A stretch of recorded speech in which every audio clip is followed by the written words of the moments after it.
Happy Sunday to all of you. Welcome to NFL Pub Hub right here on Pub Sports Radio. Week 10 awaits our breakdowns. I'm coming off 2 winning weeks in a row. I cashed the Dolphins plus 8.5. I have a clear and distinct plan of action for this week.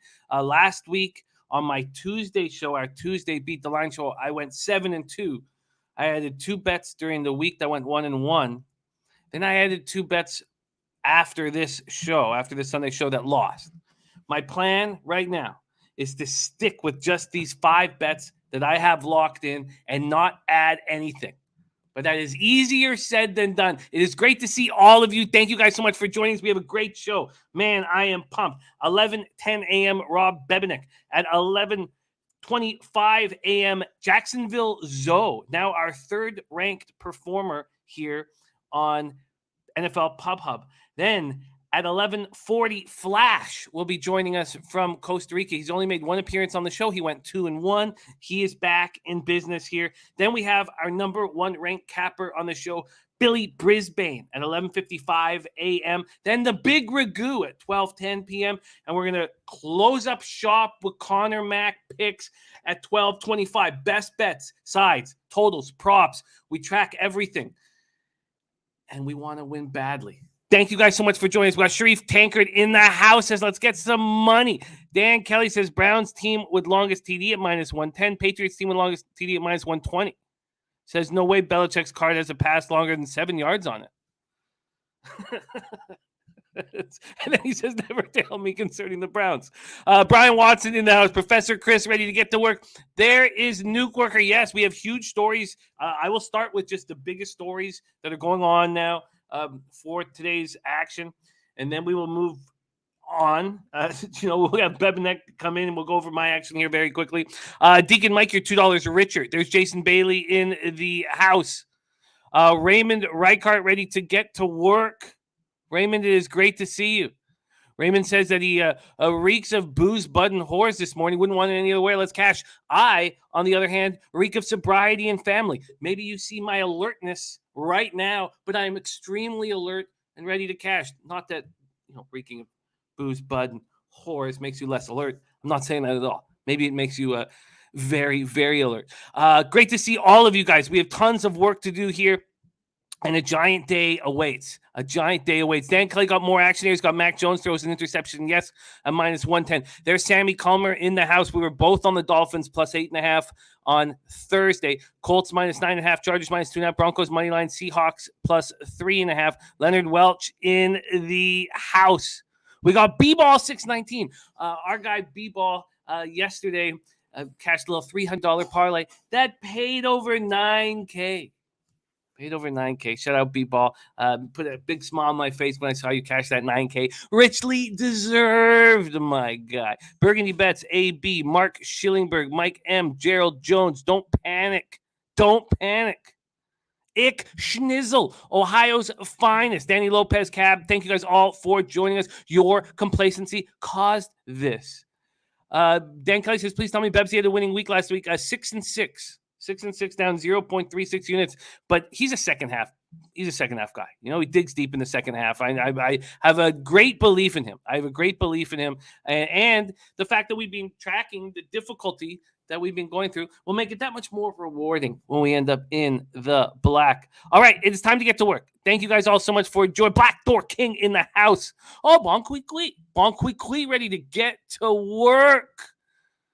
All right, so Doyle, Slatsy, Mark Schillingberg, time to go. Thank you guys all for joining us. And Mark Schillingberg cracked the 5-unit bomb on Georgia yesterday. Great job, Mark. Okay, so let's go over a couple things here. First, let's go over my action. So a cash with Dolphins, creeping back up towards the black. I'm now 16.58, down 4.6 units, ROI -3.9%, average line -111. I have 5 bets left on the board. I have Titans team total under 23.5. Colts first half -6, Lions plus 8.5, Chargers -2.5, and the Chiefs -2.5. Those are the 5 spots that I have left on the board, and I would prefer if I don't add anything. That would be my preference right now. Okay, I've got my daughter yelling to help. So I have to go do that. Okay, so I'm going to bring on Bebsie here in the house. Bebsie, we have your. Do you have the graphics for our action? Oh wait, I think my wife is helping now. Jesus, this is just have a sick family here in the house right now. Okay, I think we're okay. Okay, I'm going to bring on Bebsie for a second and make sure that we are okay. Do you have the graphics, Jose, for our picks? Could you throw on my picks? And then we're going to bring on Bebsie right now. Bebsie, I apologize to bring you on under these circumstances, but I will be right back to help guide us, Bebsie. Before we go into your additions, we talk about Cleveland, New England under 45.5, Bills first half -6.5, Detroit-Pittsburgh under 43, Minnesota Chargers over 52, and your double up on the Rams. I will be right back. Can do. What's up, Jose? Yes, I'm joining you, so we can see your lovely pics. And I just want to see your beautiful face, obviously. You can see my beautiful face through the whole show. So, I need it up close and personal. Of course, I'm here for a good time, not a long time today. But you're right. Yes, let's talk. Yes, Nuke Worker, there is pressure. Bebsie's got to stop shitting the bed, big time. Look at that record. It's abysmal. It's okay. This is a bounce back week. I've always been a second half guy. I haven't ever had a first half this bad. So let's hope I have a historically incredible second half. But first up, Cleveland, New England, under 45.5. I don't know where you guys stand on this one. This one might be my favorite pick of the week. I just see this being a slog. I see this 2 running games going head to head. Ernest, looking for him to have a big game. I lean Cleveland in this victory, but I don't see a ton of points being scored in this game at all. I mean, New England, that's not their strategy. Cleveland, they got a ton of injuries, but if they're gonna win this game, okay. Oh, you got a little guess too? Yeah, I don't have a daughter. I have a dog, and she's chewing my shoes. Good. What is this dog and pony show? I'm back in action. Apologies to all of you. Bebsie, I believe you were talking about the Browns Patriots under 45.5. Yeah, and I was saying that this might be my favorite play of the week. I just see this as an absolute dogfight. So I think this is well on the under. Bills first half, they cannot come out as flat as they did last week. This isn't the juggernaut Jacksonville Jaguars that they're facing. I believe the Bills correct themselves this week, get on top of it, start kicking some ass, start kicking it ass early and often. Should we keep rolling through here?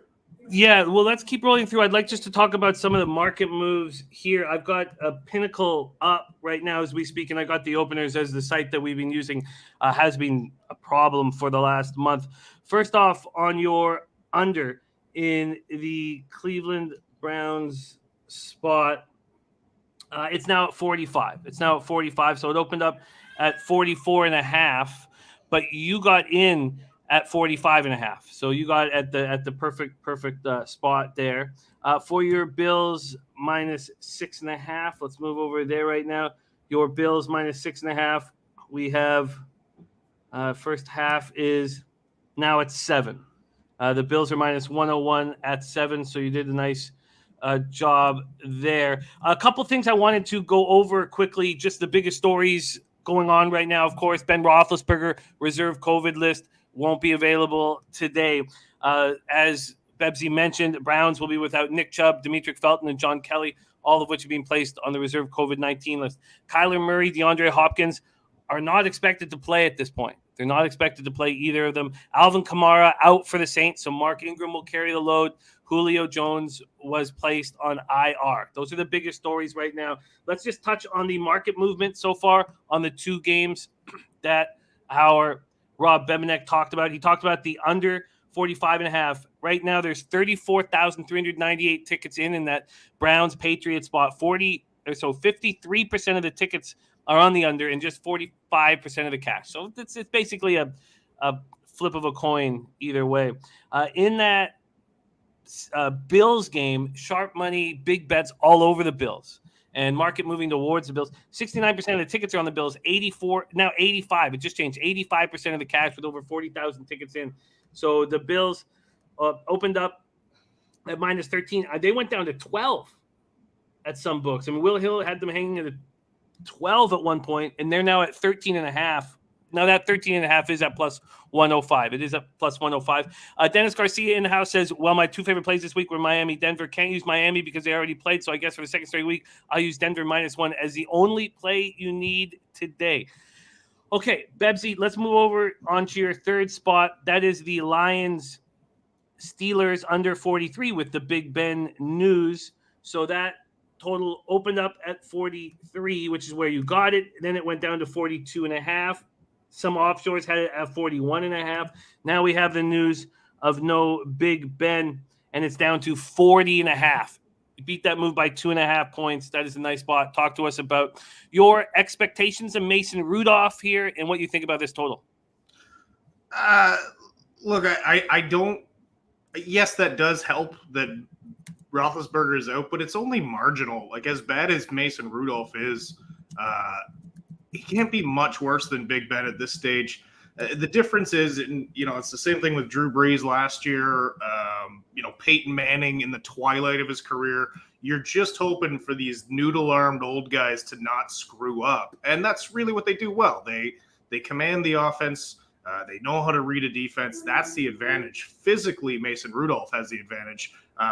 So it's, yes, Latsy, he might be an upgrade. I think it's pretty much a lateral move.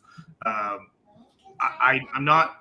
I love that I beat the market, but I love this play anyways. Neither of these teams is putting up a ton of offense. That Pittsburgh defense is going to be all over Jared Goff. So I'm happy with this one as well. Yeah, beating a move by 2.5 points. I mean, that's all you want to do. That's all you want to do. All right, let's move on to your next spot. You're on the Vikings-Chargers over 52. When we go over Bebsie's additions and every other capper, we're going to break down weather, we're going to break down injuries, but not for these games that he's already on. Those are the ones that we're not going to do that for. So Vikings-Chargers over 52. This opened at 52.5. It went up to 53 or 53.5. And then right now, Pinnacle has this total at 53.5. Now it's plus 100 to the over, but this is another market move that you've beaten now by 1.5. So excellent work there. Talk to us about this spot. Look, two offenses that can put up points in bunches, two defenses that definitely leave something to be desired. The pass rush, as we talked about, for the Chargers has been abysmal. The corners for Minnesota are abysmal. These two teams can put up a ton of points. Another bet I'm feeling really good about. I'm feeling good about this week, Jimmy. I believe in you. I believe in you. John Gilpatrick in the house. John Gilpatrick now on Twitter as well. I just followed him this morning. Your next spot is a Rams double up. First half -3 at -101. Full game -4 at plus 100. Let's go back to that total, by the way, in the Minnesota Chargers game quickly, just for cash reasons. In that spot, we have 60. This is interesting. 60% of the tickets on the over, just 11% of the cash. It's very, very interesting because this market keeps going up. So it's confusing information. Then you have Rams first half -3, -101, and Rams full game -4 at plus 100. You're betting against your team here, and the sharps are all over the Niners. Just 26% of the tickets on San Francisco and 56% of the cash. The full game has moved to 3.5. And we have tons of injury news on that game. It is, it is the Monday nighter. So I'll talk about the injury news later. But I mean, I guess because it's such a big point right now, we should probably just touch on it because there is so much going on. Let me just move over there very quickly here. For the Niners, JaMychal Hasty, Maurice Hurst, Tavon Wilson, Drake Kirkpatrick, and Mohamed Sanu are out. And Mike McGlinchey, quad, placed on the IR. And as everyone knows now, D Ford and Javon Kinlaw. Well, D Ford placed on the IR with a back, and Javon Kinlaw season over with a knee injury. Both Jimmy Ward and Josh Norman, cornerbacks, are both listed as questionable. And then the Rams are a pretty healthy squad, other than losing Robert Woods to his ACL injury, done for the rest of the year, and they pick up OBJ to replace him. Von Miller, questionable. How do you feel about this double up, knowing that Sharps were on the other side? I was talking with my mom about this game quite a bit, and I was like, look, I don't know. I don't know, like, just for our pools. I was like, I don't know what to do here. I don't know what to do. How do you feel now? Listen, I hate that I'm up against the Sharps that bad, but at the same time, look, the Niners have beat the Rams 4 times in a row. Even with that abysmal injury-riddled team they had last year, they still managed to come out and beat the Rams. And Shanahan, when he has a reasonable squad, seems to have McVay's number. So maybe that's why the Sharps are all over him. Maybe they know something else I don't. But I just look at this Niners team as a team that's lost right now. They have injuries again, but they also have a serious identity crisis. And that secondary is a mess. So now, yeah, that sucks that Robert Woods is out. I hate seeing anybody go down. But, they still have Van Jefferson. They just picked up OBJ. Cooper Kupp's leading the NFL in yards. And then the Niners have no interior D. Without Mo Hurst and without Kinlaw, they get chewed up. They made Connor look like the best running back in the NFL last week. So Darrell Henderson's going to get his yards. And that's why I threw him down on we'll get to that, but I threw him in as a prop pick on yards over, because they can't stop the run with those guys hurt in the middle. So really, you just have a depleted and demoralized Niners team that, on top of that, is playing bad. They're playing even worse. Like, they just got annihilated by Colt McCoy last week. And this isn't a recency bias. They beat the lowly Bears, and that's it. And they only beat them in the second half. They were getting beat up in the first half. So I have no faith in this team. They seem to be getting worse. There is no coaching controversy, despite what everyone has to say.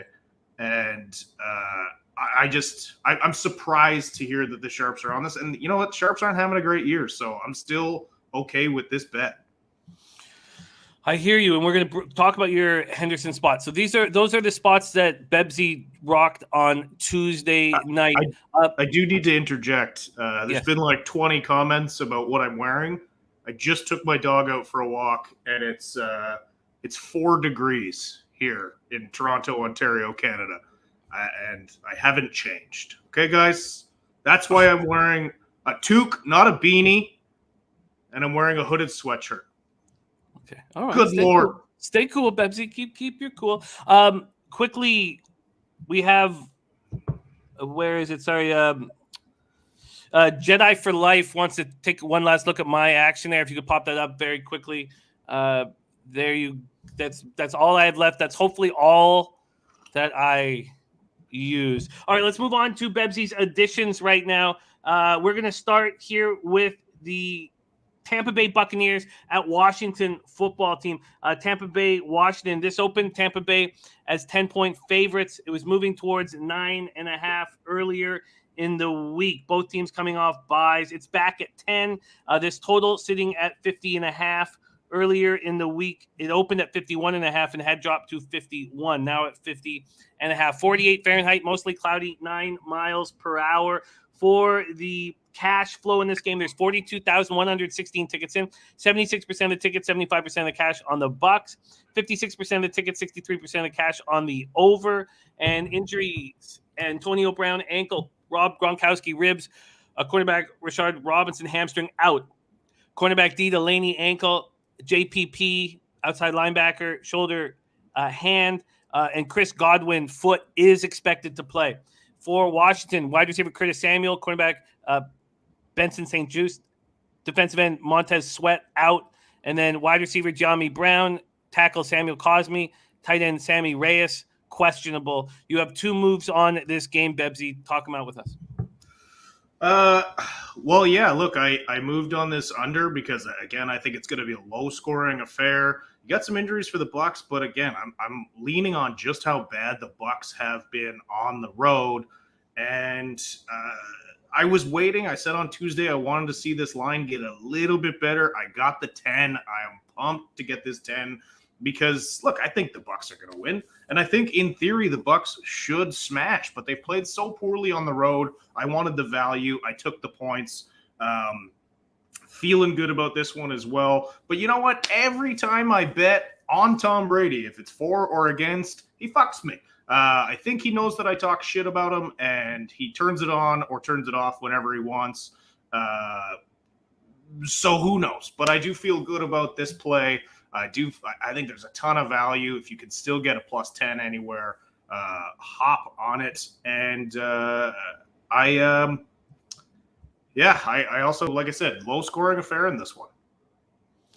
That's the Buccaneers at Washington football team. The next addition you've made, you have 2 more games where you're adding, is the Saints at Tennessee Titans. 5-3, 3-1 on the road are the Saints. Titans 7-2, 3-1 at home. We're at 55 Fahrenheit, partly cloudy, 13 miles per hour. This spot opened up Saints Titans here. Sorry about this.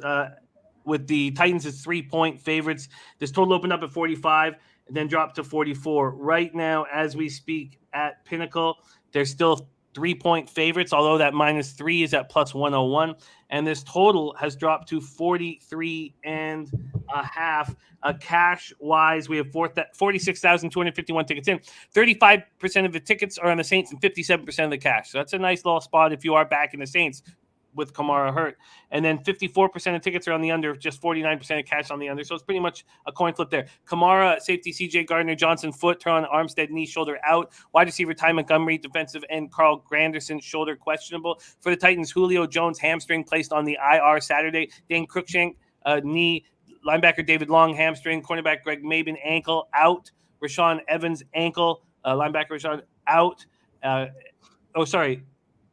Rashawn Evans' ankle is questionable right now. You've added 2 player props here. Can you break them down for us? Listen, my theory behind this basically is that this is still a run-first offense. Obviously, they've had to pivot a little bit with Henry being out.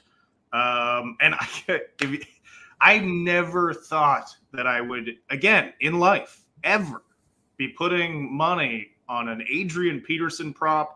But again, I thought that number was nice and low. And then this is back to my double up theory. I think McNichols is a better running back than he gets credit for. It's going to be probably a 60-40 split with carries. So 19.5 yards, I believe, is what I got. I got to look it up again, unless you guys got it handy. Yeah, I do. You got 18.5 on McNichols and 33.5 on AP.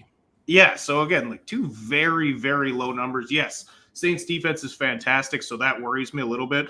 But they're going to try and smash this ball as best they can. Those are 2 very low numbers that I thought I could get a nice little double up here. There you have it. So very low numbers on McNichols and Peterson. I thought McNichols was going to be RB1 last week. He wasn't. Then we've already touched on the Rams-Niners game. This closes up your card. Talk to us about this Henderson over 67.5 rush yard prop. Touched on it briefly. These Niners cannot stop anything without Kinlaw and Mo Hurst. For all the shit that Kinlaw takes as being a bad pick, he's been injured a lot. And his stats don't jump off the page as a lot of big D tackles don't. That guy plugs the middle so well. He's such a huge body at like 337 pounds. He's tough to move. When he is gone, people take liberties on that inside run game. Very reasonable number to jump on Henderson. Look, I know this team very well, and I know what they do against running backs without those 2 guys in. Mo Hurst, another guy, I'm surprised the Raiders let him walk. He is an absolute beast in the middle. Both of those guys out. You're really down to DJ Jones, who he's a solid player, but he kind of needs the support from other people around him. So I don't know. You're going to have, I think, Kevin Givens and DJ Jones in the middle on rundowns, and Darrell Henderson's going to eat tomorrow. There you have it. Darrell Henderson over 67.5 rush yards. Jose, my man, can you throw Rob's additions up on the board? He's adding Washington plus 10, Washington, Tampa under 51, McNichols over 18.5 rush yards, Peterson over 33.5 rush yards, and Henderson over 67.5 rush yards.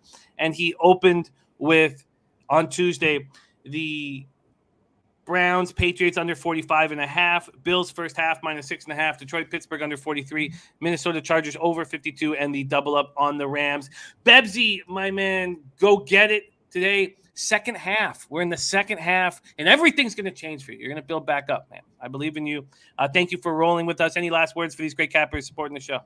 Yeah, much love to the chat as always. Slatsy, Nuke Worker, Gerald Jones, Elliot V, and a good shout out to Deacon Mike. He had a couple of real fucking beautiful zingers today that got me smiling early on a Sunday morning. So let's fucking go. There he is, Rob Bebenek in the house. We go from Rob Bebenek to Jacksonville Zoe. Jacksonville Zoe joining us after a very impressive debut here on the show. Week 7, 3 wins and 1 loss. Very impressive. We're bringing him back for more glory. Zoe, my man, how are you?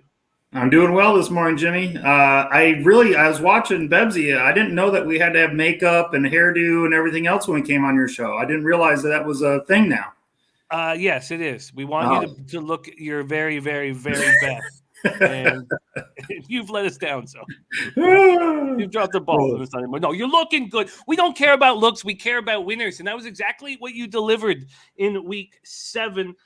Let's break down your action here for us right now. Jacksonville Zoe joining us. Zoe starts with this Cleveland Browns New England Patriots spot. 49 Fahrenheit, cloudy, 7 miles per hour is the wind. Let's talk about the opening spot here in this Browns game. We had the total at 44.5 opener. It went up to 45 and 45.5 with the Patriots as 2.5-point favorites. Right now at Pinnacle, the 2.5 points is a pick 'em between the two, and it's down to 45 for this total. Tack McKinley growing out. Greedy Williams, cornerback, questionable. For the Patriots, Damian Harris concussion and Gunnar Olszewski concussion. Jamie Collins Sr. placed on IR. So those are 3 guys that are out. Ramondre Stevenson has a concussion but will play. And then you have a series of other guys that were just limited at practice. And, of course, so they're on the list. Juwan Bentley, N'Keal Harry, Dante Hightower, Shaq Mason, Jalen Mills, Johnny Smith, Kyle Van Noy. Generally speaking, they've all played once, even if they are limited at practice. And then the other big note for the Patriots is they've activated offensive tackle Trent Brown from the IR finally. All right, take it away, Zoe. Browns, Patriots, what's your move? Yeah, so I'm on the Browns plus 2.5 here. I'm a big believer in the Browns that you saw last week play the Bengals and crush the Bengals. They have the better offensive line.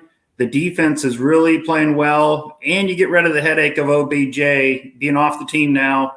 Second week, I'm not a Mac Jones believer. I think that he played really well to start the year. I think we're seeing a little regression in his play now. I think this is a good spot for the Browns, and the Browns will not only cover the 2, they're going to win the game. So if you want to take money line on this, you can.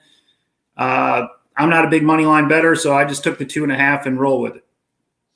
There you have it. The Browns to take care of business in New England as 2.5-point dogs, plus 2.5 at minus 105. That's available right now. Plus 2.5 minus 105 at Pinnacle, available for you. Next up for Zoe is Detroit Lions at Pittsburgh Steelers. So Big Ben is out, and I know that you were on the Lions plus 8.5, which I am now.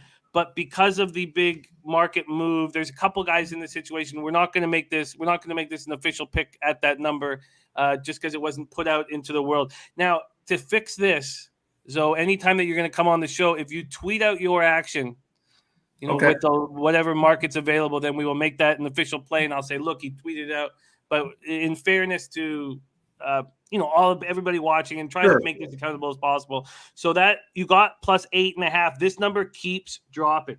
It keeps dropping. So it was 5.5 at Pinnacle, It's back to 6. So it was 5.5 at Pinnacle about 45 minutes ago. Now it's back at 6. This total sitting at 40.5.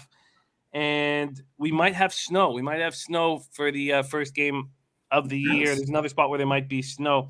For the Lions, Jamal Williams out. Taylor Decker finger is questionable. Their tackle and outside linebacker Austin Bryant shoulder questionable. For the Steelers, Chase Claypool toe injury and Ben Roethlisberger are out. Talk to us about this spot that's now at 6. Do you still like it? And how do you expect this game to play out? Obviously, Jimmy, I don't like it as much as I do the 8.5. But with Roethlisberger being out, the question is there a big difference between him and I believe Mason Rudolph will be the starter today? Is that correct, I believe? Yep. Yeah, so I don't see there being – I mean, Ben's been a turnover machine this year with sack fumbles and some bad interceptions. My look at this early in the week was that Pittsburgh always plays close games. It doesn't matter who they're playing. They play close. Yes, they have a good defense. I like it still at 6, but obviously anything at 7 or above I liked better. And I think that they'll still cover the 6 because I think that the Lions will come in. This will be a 3 or 4 point game. So I'm still saying the Lions are okay at 6 because of just the way the Steelers been playing all year long. It's just you saw on Monday night when they played the Bears. They get out to a lead, and then they allow the Bears right back in the game, and it comes down right to a tight game right at the end. So, again, I think that's why I think the 6 is probably still good. I think it's a 3 or 4 point game. Do you want to make – so Connor Mack is in this situation as well. He's not – I'm not sure if he's going to make the 6 official. It was 6.5 last night. Yeah. So, I mean, it's just getting worse and worse. You don't have to make this an official pick towards your stellar 3-1 record as of this point. Totally up to you. Do you want to make this official or keep it off? I'll make it official at +6. That's fine. All right. Lions +6 at -105 available right now at Pinnacle. We keep rolling with Jacksonville Zoe here. He joined us week 7, went 3-1. He is now back in action. By the way, Birdie says Ben gets the ball out quick. Rudolph will not do that. We will see today just how well Ben has played behind the worst offensive line in the league. Ooh, wow. That's wild. Clint on the other side saying Big Ben being out is an upgrade for the team. All right, let's move on to the next spot on Zoe's board. It's Saints-Titans, and this one is absolutely fascinating. We're still dealing with the line at about 3. They haven't moved it yet. That -3 for the Titans is at +101. 55 Fahrenheit, partly cloudy. We have wind, 13 miles per hour. Alvin Kamara out. CJ Gardner-Johnson foot. Terran Armstead out. Ty Montgomery and defensive end Carl Granderson questionable. Julio Jones on the IR on Saturday out. So that's the big piece here. Cornerback Greg Maben ankle out. Those are the big stories in this spot here. Zoe, take it away. Saints-Titans. Yeah, so I'm on the Saints +3. You look at Tennessee. It reminds me earlier in the year when Tennessee went in played the Jets. If you remember, Jimmy, when they were they lost the game to the Jets. They didn't have any offensive weapons besides at that time they had Henry, but they were missing both A.J. Brown and Julio. Today, the only weapon that they really have is A.J. Brown. And for me, you put Lattimore on A.J. Brown, and the Saints defense is going to keep this game low scoring. I also would promote the under, but I'm not on it. I think that the Saints are better on the defensive line, and they should be able to hold Tennessee down. It's not that I love having Trevor Siemian or backing Trevor Siemian as with the Saints, coming off a loss to the resurgent Falcons last week. But I do think the Saints will. This is a close game, and I love getting 3. I would not have bet it if it was 2.5. But Saints +3 here's the play for me, and I feel really good about this one. Saints +3 -111. I feel good about it as well. I decided to take the Titans team total under 23.5. Jose, can you intermittently throw my action just every once in a while up on the screen? I decided I didn't want to double up, and I agreed Saints would have been the spot, and if I had, if I was more successful this year in NFL, I would have doubled up. But I thought I was more comfortable expecting the Titans not to perform nearly at the level they did last week than Yes. I was backing Simeon. But I agree with your look, Saints plus, and not having Kamara to help him. But I agree with your look, Saints +3. And we know Ingram. We've watched Ingram, and Ingram's probably just salving. Just can't wait to get on the field to show everybody what he can do. So I'm excited to see what happens here. Saints +3 at -111 is available right now at Pinnacle. The last spot on one more thing on this one, Jimmy, is that Tennessee is in what I would call a high position. Like they're overvalued after coming off all these big wins. And I think the Saints, because they lost last week to Falcons, are being undervalued in this game. That was another look at it. When I have a team like the Titans coming off from beating the Rams and beating the Bills and all the wins that they've had against the quality teams, their Vegas is starting to increase the line on them. And I think it's a beautiful buy low spot on the Saints. That was another thing I wanted to say. I like it. I like that spot very much. The last spot on your card, 4:25 p.m. Eastern, Seattle Seahawks, 3-5, 2-2 on the road. Packers, 7-2, 3-0 at home, 38 Fahrenheit, mostly cloudy, 12 miles per hour. We have the starting quarterbacks back in action. So Rodgers versus Russell Wilson. For the Seahawks, Marquise Blair with a knee injury, cornerback Bless Austin, a personal, linebacker Cody Barton quad all out. For the Packers, Bakhtiari not going to play. It looks like we're going to have to wait another week for him to make his debut. Tight end Dominique Daphne. Now, that's not 100% certain, at least. I don't have that as certain, but that's expected. Tight end Dominique Daphne, hamstring, and Kingsley Keke, defensive lineman, concussion, doubtful. Kenny Clark back, St. Brown, ankle, Eric Stokes, cornerback, knee, questionable. So the Seahawks, Packers, quickly, this market moved briskly as we were figuring out who was going to be in and who was going to be out. It went from 5.5 down to 3.5 down to 3. And right now we have it at 3. But if you want the Seahawks +3, it's +106. +106. And then from a total scenario, it's now at 49.5. When we go over to the cash flow in this spot, Wyatt Chapman saying Packers win by 14. When we go over to the cash flow in this spot, we have 33,150 tickets in, 42% of the tickets, 64% of the cash on Seattle, and then 50-50 on the total, but 65% of the cash is on the over. Here you go, Zoe, last spot on the board, Seahawks, Packers, take it away. Yeah, so I was watching Bebsie and you earlier this week, and for me, it was all about making sure Rodgers was playing. We knew at that time that Russell Wilson would be back. So I had to wait until yesterday when they activated Aaron Rodgers and got him in the game. For me, that is what closed it. I got -3 at -120, Jimmy, in this one. For me, having Rodgers on that team, having it in Green Bay, I'm not sure how Russell Wilson's finger is going to react today. Cold weather, coming off an injury. I don't have really high expectations for Russell Wilson today. So I really think this is a great spot. Packers at -3 at home versus about any team in the NFL right now is a pretty good looking bet, the way they play at Lambeau. So for me, I think there's more questions on the Seattle side with Wilson's finger, and I feel good about that Packers defense at home and Rodgers putting up points. I don't disagree with what I think it was Wyatt Chapman that said 14. It may be 8 or 10, but I think the Packers easily cover this -3. There you have it. And because we were giving you the market prices throughout the show, so you'll get a slightly better price on that. You'll get the -3 at -117 available at Pinnacle right now.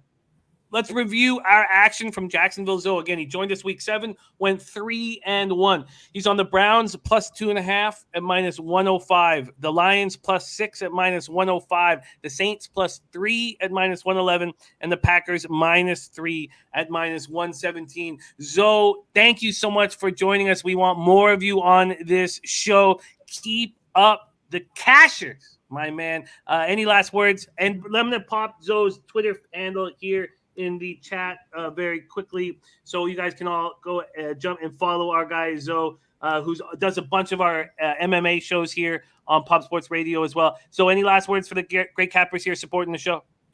One last little tidbit. I think the Chargers game later today against Minnesota that I like the Dalvin Cook prop. I played it, but I'm not gonna give it out. But I think that the Chargers having the worst running defense in the NFL with a healthy Dalvin Cook, that's a nice little look. But Jimmy, I really do appreciate you bringing me on, and I wish everybody good luck in today's games. I love it, Zoe. Love it. Thank you so much for joining us. Our guy, Jacksonville Zoe. And by the way, my dad has asked me to send in 2 bets for him because he's going to be at the Chargers game. He's tired of watching all the fans cheering on the other team. So I do not support this at all, this logic, but he wants me to put $100 on the Vikings money line and $100 on the Vikings +3. And I know that Clint loves the Vikings in this situation, but I am not sending those tickets in. I'm going to put that shit in so I have a double up basically on the Chargers. So we'll see how that works. Let's bring in your next guest. He also joined us earlier in the season on week 2 and went 2-1 plus 0.86 units. But most important, I guess I shouldn't say most important. Most important is he's a dear friend who I got to spend a lot of time with when I was in Costa Rica. But most important to me of recent was that he gave us Weiber to win the Breeders' Cup Turf race. And I had all the other horses in the trifecta, but I didn't have Weiber. I added Weiber and cashed about $850. And it was all because of this man. And it pumps me the fuck up. Please welcome to the show, coming to us live from Costa Rica, Flash in the house. Flash, how are you? Good morning. Good morning. Nice thoughts, eh? Happy thoughts. Yeah, beer. Yeah, last to first. Oh, it was just I lost all of Friday. I was, kind of, treading water on Saturday, and then I have a profitable Breeders' Cup, all because of you, Flash. So, thank you. And I didn't remember have to put the money down. You had to press the button. You got to take some credit.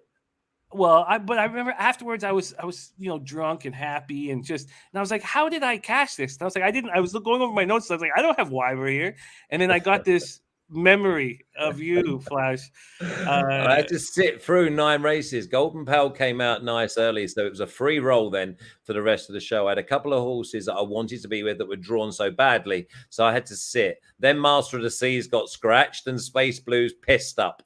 So obviously a lot of people I know actually jumped off of Master of the Seas and went with Space Blues. But Yabir was the one for us, and it was 10-1. And you know what? They skimmed us at the end as well. It came back at like 9-1. It was the 60-cent try paid like $6.80. The $2 exacta box paid $170. All right, let's get to work, Flash. But thank you, my friend.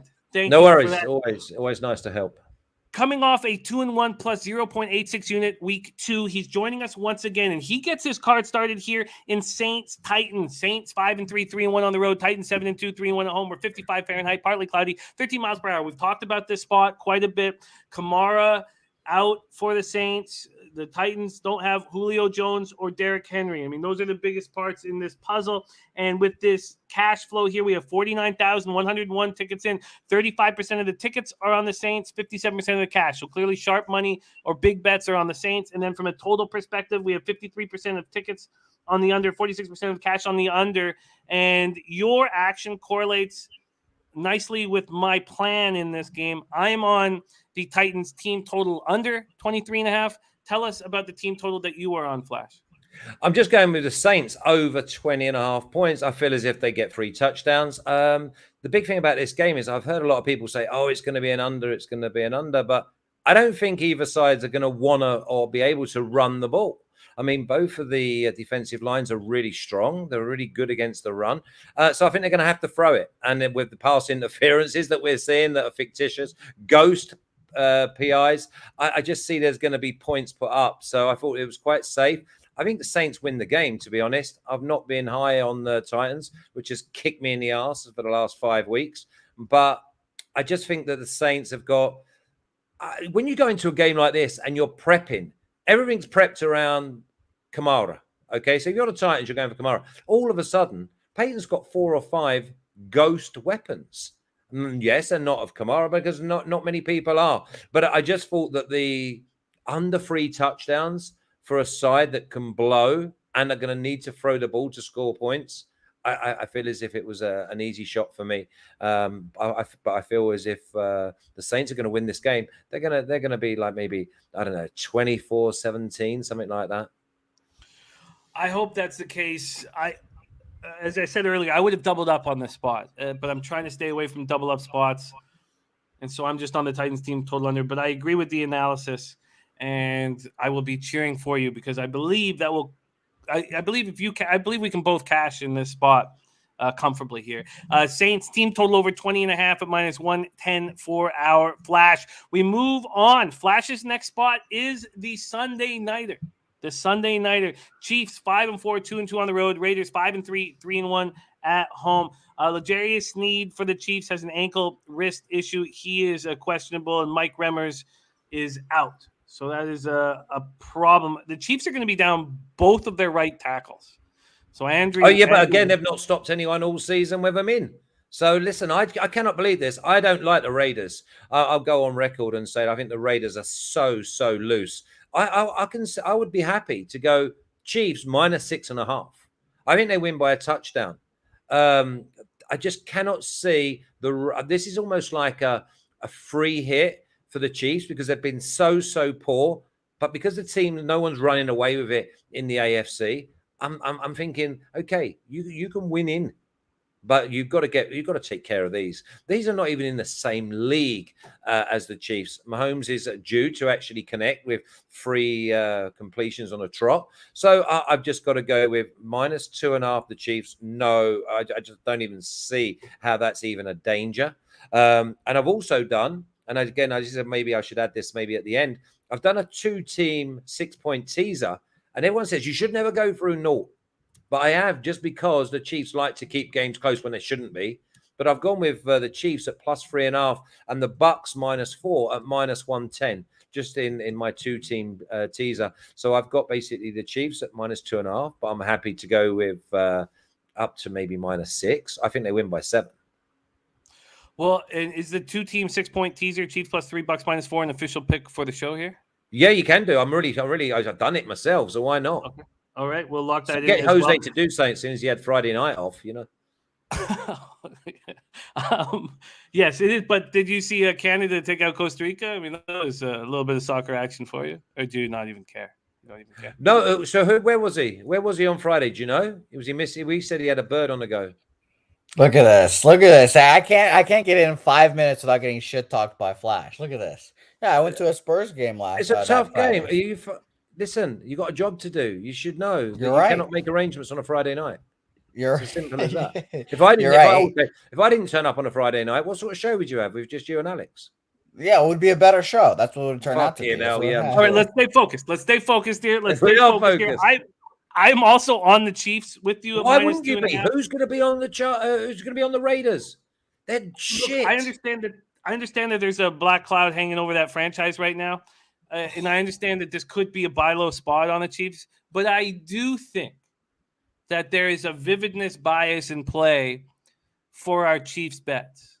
And look, I was on the Packers last week, but I do think that is in play here, at least for me, that I still see them as a better team than they are, with Kelsey looking like an above average tight end. Jimmy, they've not played nearly all season, have they? They've not connected. They look absolutely awful, but their awful is so much better than the Raiders, and they're only giving up 2.5. Normally, this could be like a 10-point spread. The Chiefs have been bouncing from 2.5 to 3 to 2.5 to 3. Right now at Pinnacle, they're -2.5 at -117, -2.5 at -117, and then just because we haven't spoke on this game, and we will do more. This is the big Sunday nighter. I can't wait to watch this football game. No. 28,775 tickets in. 64% of the tickets, 64% of the cash on the Chiefs. Very comfortable there. Interestingly enough, though, 39% of tickets on the under and 74% of cash on the under. So sharp bets clearly coming in on the under. This under went up to 52.5 in the middle of the week, and it is now sitting it's still at 52.5 at a pick'em, and sharp bets are on the under. Dennis Garcia says the autumn wind is a pirate. He likes riddles, and he to explain that he is on the Raiders tonight. Do you have any feeling on this I know we have another spot that you're attacking here, but do you have a feel on this total? No, not really, because I mean the Raiders are gonna have to throw, especially if they're playing catch up. I don't trust them. I really don't. So no, I mean I've got 2 spots already. The totals just I'm oblivious to a total. I feel because you. what Chiefs turn up? I mean the Chiefs. This is another thing about this, and we've said this over the last few years. At the moment, at this stage of the season, for this type of teams, it's all about the W. It's all about being conservative once you get in front in that fourth quarter. So for me, I don't see explosive from the Raiders. I just see the Chiefs being far too good for them. Well, I hope that's the case because I'm right there with you. All right, let's move on to your next spot. Okay, look, stay cool. I believe you. I trust you. I got you. We're gonna win. We're gonna catch this again, just like we're gonna catch. Exactly, we're on a roll. 8:15 Monday night. The final spot on the board is your Rams here. You've got the Rams. It's -3.5 right now. So you got -3.5. And interestingly enough, that's gone down to -102, Flash. So you're getting -102 on the Rams, -3.5. The Sharps are all over the 49ers. We had Bebenek come in here earlier, and he's a big 49er fan, and he's with you. He's Rams first half. Why wouldn't you be? Why wouldn't you be? Everything shapes up to be with the Rams. The Rams are so quick on D that Jimmy Garoppolo is going to shit himself every time he takes a snap. He's going to have to get the ball out of his hands. He's not good when you give him no time. He's like, he has a panic up. I just see this. Listen, I've even gone. I mean, my second bet in this, I've got 2 bets in this game, and I want to go to sleep early tonight so tomorrow comes quicker because I don't see the 49ers being able to score unless it's on the run. And you think that the 49ers are going to run against this D? I just feel I feel sorry for the 49ers this weekend. They are dross. They had their chance last week and pissed it up the wall. Now they're coming up against like the Super Bowl favorites who on D, remember, we just got to make sure that 49ers don't score and don't score plenty. I just see the Rams doing plenty. Listen, I even took a -4 on the Rams. Well, here, Flash, we have Sharps on 27% of the tickets are on the Niners, but 56% of cash. And now it looks like it's going to be a 3 come game time. Then we have 48% of tickets and 73% of cash on this under. This under looking very interesting on Monday night. I would say the under was good though, James, wouldn't you? Because I don't see the 49ers scoring points. And the Rams, it's all about them going 8-2. It's all about them getting through these games healthy. But this total opened up at 49.5 and it's now at 50.5. So it just the fact so that 49 there that's on the screen, that's just a mistake from Jose, is it? Yeah, that's a mistake from Jose, yeah. Okay, sorry, but I'll be happy to go under 49.5 as well anyway. Do you want to add the under? No, I don't want to add any more. I mean, listen, I'm just all over the Rams to smash because obviously I'm going to get my under if my second bet of the 49ers to under 23, under 22.5. Jimmy G is going to be sacked. There's a prop for you. How many times will Jimmy G be sacked? I'd go for maybe over 4, over 4.5. Wow. I mean, there's no doubt that McGlinchey being out hurts them, and Maurice Hurst out as well.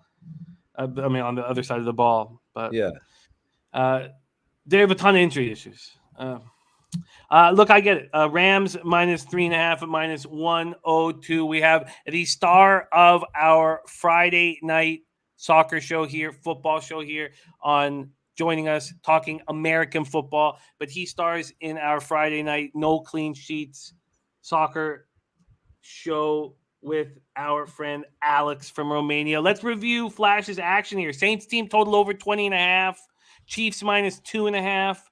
He also is on the Rams -3.5, -102, and he has a 2-team 6-point teaser. Chiefs +3.5 and Bucks -4. Flash, my man, let's cash the Chiefs together just like we cashed the Breeders' Cup turf. I miss you, buddy. So I just hope all's well down there, and hopefully I can get down there soon. Thank you so much for joining us, my man.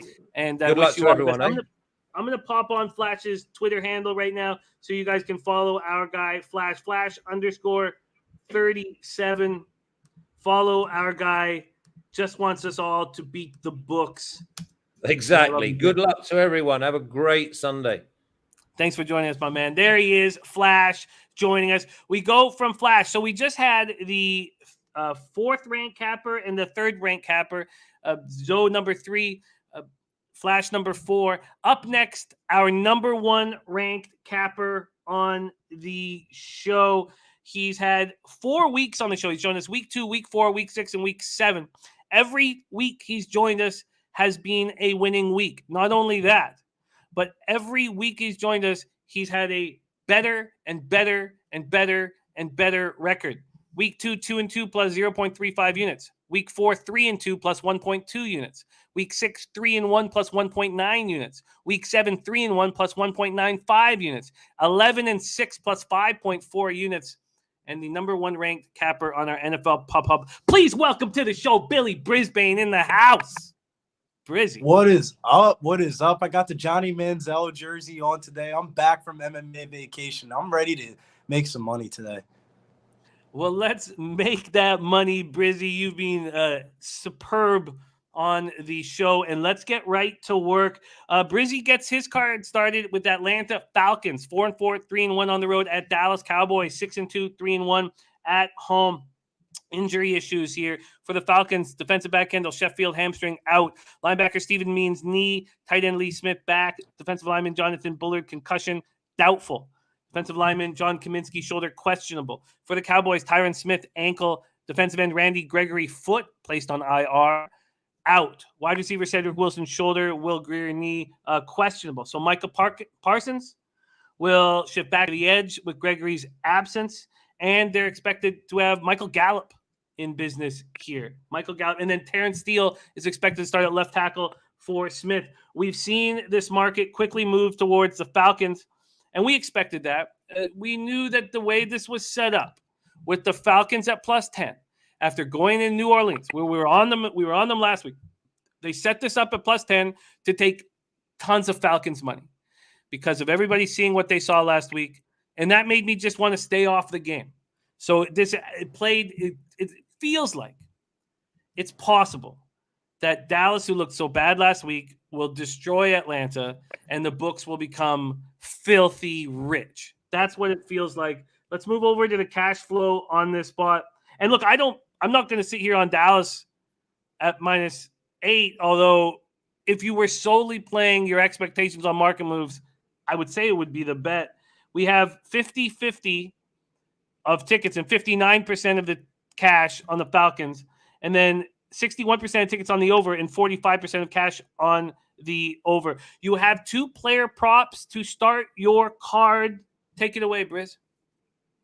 Yeah, man, we're going to start off with the Falcons side. This one may shock some people. Probably haven't heard this name in a couple of years, but Tajay Sharp over 2.5 receptions at -105. You can get +105 on FanDuel. Sharp has kind of filled in the role for Calvin Ridley, while Cordell Patterson is currently 9th in the NFL in receiving yards, and Kyle Pitts is doing his thing as well. Tajay Sharp, I expect him to play 65 to 75% of the snaps, and if he can do that, his stat lines are going to be really good, man. Week 5, when he played 76% of the snaps, 4 catches, 53 yards.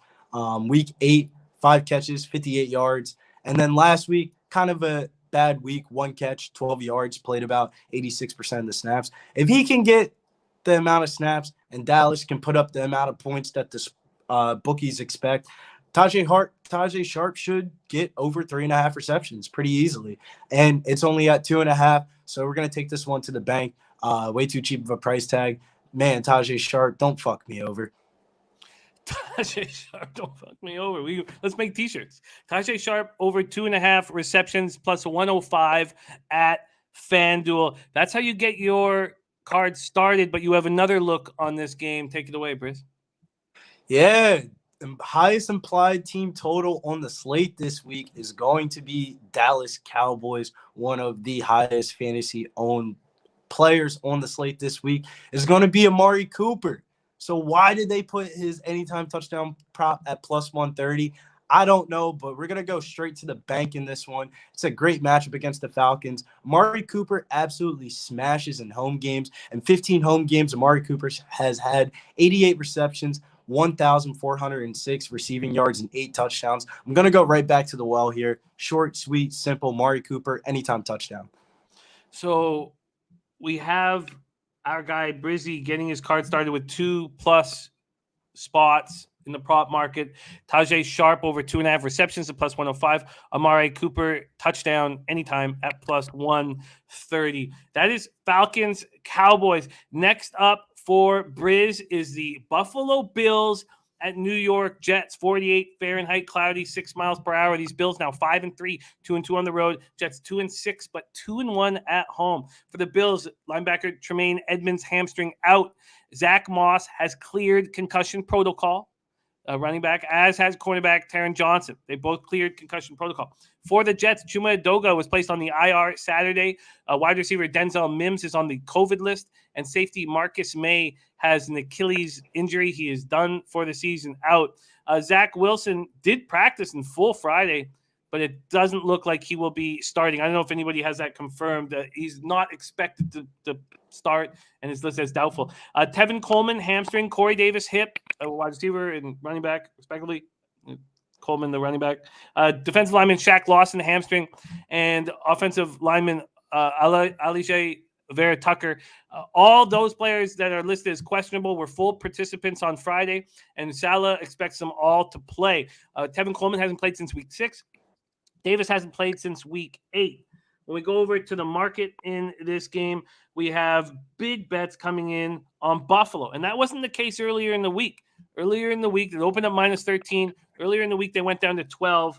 And then big bets started coming in on Buffalo. Right now, listen to this. 69% of the tickets on the Bills and 90% of the cash is on the Bills on the spread. So big bets coming in on the Bills to bounce back here after being embarrassed. Jacksonville, 45% of tickets on the under, 66% of cash on the under. This total opened up at 48. It was down to 47 or 47.5 midweek. And right now, this is at 48.5. Whoa, back up to 48.5. Interesting. Here we go. We got our number 1 ranked capper on NFL Pop Hub. We've had 18 different cappers on the show. And this man is ranked number 1. Best bet time from Billy Brisbane. Man, Jimmy, did we get lucky this week? This is not only my best bet, but my best bet of the year. Largest money I've ever put on a prop for this season. Ooh, we're going to go, Big Show told me this, and he said, boy, you better fucking sell this play because friends don't let friends bet on Jets players. And I said, God damn it, this player's a little bit different, man. Michael Carter over 27.5 receiving yards. 2-unit play here for me. Let's go. Mike White, man, he throws to the running back when he was in 40% of his attempts. The Bills are going to absolutely slaughter the Jets today. They're going to have negative game script. Josh Johnson absolutely sucks. He only threw the ball to Mike Carter 1 time, and he still got 37 yards off of that 1 catch. And 1.5 games with Mike White, Carter had 22 catches off of 37 targets. He's basically the number 1 receiver for the Jets.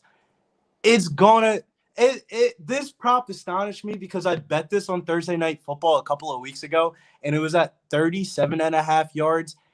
And God damn it, did the bookies fuck up because they put it 10 yards lower than they did off that Thursday Night Football game. So I had to put $10 for every yard that they mistakenly missed for, so an extra $200. And we're gonna go straight to the fucking bank with this one. Michael Carter to the bank, baby. Over 27.5 receiving yards. Book it. Best bet.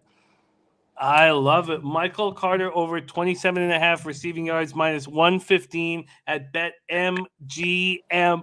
Billy Brisbane firing shots. And that's not all from Briz.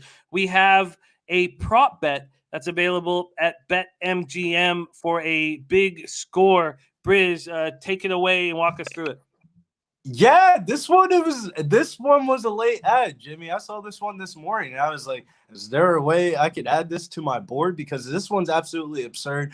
This is just for the degenerates out there in the world. If you have access to BetMGM or Borgata Sportsbook, you can bet Michael Carter, Antonio Gibson, and Mark Ingram all to have 40-plus rushing yards at plus 275 as a 1 o'clock odds boost for a rushing prop. The only one I would be scared on would be probably Gibson against the Tampa Bay Buccaneers, but I really liked it. Mark Ingram almost made my card this week. He's actually 20 yards away from being the Saints' all-time leading rusher this week. So if you have some Mark Ingram leans, I would probably play him because I think he goes over today. And Wilson is out per Adam Schefter. Thank you, Nuke Worker. There you have it. Michael Carter, Mark Ingram, Antonio Gibson to each have 40-plus rushing yards. So let's go over our Billy Brisbane's action here, but let's kind of review how we got here. First off, I did mention that he's been more successful every single time he's been on the show, which is extremely cool. And this is his overall record, 11-6 plus 5.4 units. His average line is minus 102, and his ROI on this show is 31.76%. Billy Brisbane brings it. Here we go. We have him starting his card out with Tajay Sharp over 2.5 receptions at plus 105, and then Amari Cooper touchdown at plus 130. Then we have Michael Carter over 27.5 receiving yards at minus 115 as his best bet. And then we have the Michael Carter, Mark Ingram, Antonio Gibson to each have 40-plus rushing yards at plus 275. Brizzy, my man, thank you so much for this. I'm going to pop your Twitter handle here in the chat. But while you're on here, Brizzy, tell us about some of the DFS stuff that you do here at Pub Sports Radio. Yeah, make sure you check out the daily fantasy videos that we have here. It's always for the primetime games like Monday night, Thursday night. Daily fantasy and props highly correlate with each other, and we've been absolutely killing it in the prop market. Monday night football video will be going up either late tonight if we make some money or early tomorrow morning. So make sure you hit the bell notification so you get notified for all of our live videos. And our Wednesday and Friday show, we've been absolutely crushing it. Shouts to Big Show and Brady. Brady does all of our MMA DFS stuff along with Clint over here on the channel. So it's always nice to see Brady's big brain in the NFL world and see what his ideas are going with my crazy ideas. So it's a nice little correlation. And make sure you follow my Twitter account. Basketball card today, man. NBA still on the slate today too. All right, I just popped your Twitter in. Do follow him at Getting Bills for Billy Brisbane. Thank you for sharing your hard work with us, Brizzy. Keep climbing, baby. Keep climbing, man. We're coming for the top, man. I'm coming off a vacation. We're still number one, and we're still coming for the fucking crown. Because I heard there's a couple of people that are trying to slither up to the top. No. This championship's coming down to South Jersey. Yeah, we still got to figure out. We're going to put a prize together for the number one capper. It's Ski Profit. Ski did sneak ahead of you there for a little bit. Then he made a surprise appearance because we didn't have a capper, and he went 3-4 down like about a unit and a half. Yeah, that teaser. Oh, Brizzy, you're the best, man. I love working with you. Thank you for sharing your hard work with us, and have a giant Sunday. Dude. There he is, Billy Brisbane. We have Big Ragu loading up here in a second, but let's go over my card, my additions one more time. So I have, or no additions, and that's the plan. I want no additions. Thank you, Jose, my man. Titans team total under 23.5. Colts first half -6. I'm a little uncomfortable with the Colts first half -6. To be honest with you, I'm a little uncomfortable with the Colts altogether. Lions plus 8.5. Very thankful to beat that market move. I mean, did I really beat it? I mean, I would have beaten it by a half point. I could have got it at 9 if I had been there earlier. So I shouldn't slap myself in the back there. Then we have Chargers -2.5 and -115, and that has become a double up spot for me because my dad wants Vikings on the money line and Vikings plus $300 each, and I'm not going to send them in. Oh, Jesus. Mason Rudolph. Yeah, I'm repping. My guy. It's my fucking quarterback. Are you going to cry here? No. I should. Everyone comes at him, and he got assaulted on the football field. Don't forget that. Yeah. We don't know what he said though. Could have been horrific. And this is from not your alma mater, UTSA, but the 1 year you spent, and we don't know. When I got it, yeah. We don't know what happened, right? That was I got introduced into a cult. I thought it was the tampons in the vodka. That's a part of the initiation. Okay, part of the initiation. Right there. Kev, of course I can play parlays. Kev Riley has 2 huge plays: Tampa Bay -9.5 and Tennessee -3. So, and then I'm on Chiefs -2.5 at -110. So let's review all of the action here that's been given out on the show so far while we're waiting for Ragu to lock in. There's DX Filer in the house. CMAC is jumping in as well right now, so maybe we can just go over to CMAC. But let's just quickly review everything that is being locked in. The additions for Bebenek were Washington +10 at -114. Washington, Tampa under 51 at -110. He's doubling up on Tennessee Titan props. McNichols over 18.5 rush yards. Peterson over 33.5 rush yards. And then Henderson 67.5 rush yards. That is Bebenek's additions. We had Jacksonville Zoe on here, who's 3-1 in week 7. He's on the Browns +2.5 at -105. He did make the Lions +6 official because it wasn't tweeted out at the 8.5.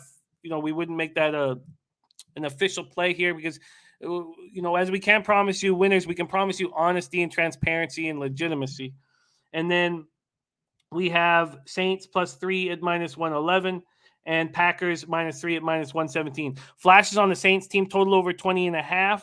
He's on the Chiefs -2.5. The Rams -3.5. He's on a 2-team 6-point teaser. Chiefs +3.5. Bucks -4. And that is at -110. Billy Brisbane just joined us. He's on Tajay Sharp over 2.5 receptions. Amari Cooper touchdown +130. Anytime touchdown. And he's best bets. Amari Cooper. That's it. Michael Carter over 27.5 receiving yards, and a Michael Carter, Ingram, Antonio Gibson each having 40+ rush yards at +275. Jose Ragu's having a problem with his Twitter. I sent you the email address last week or a couple weeks ago. Do you still have it to send it through his email? I will let you know here in a second.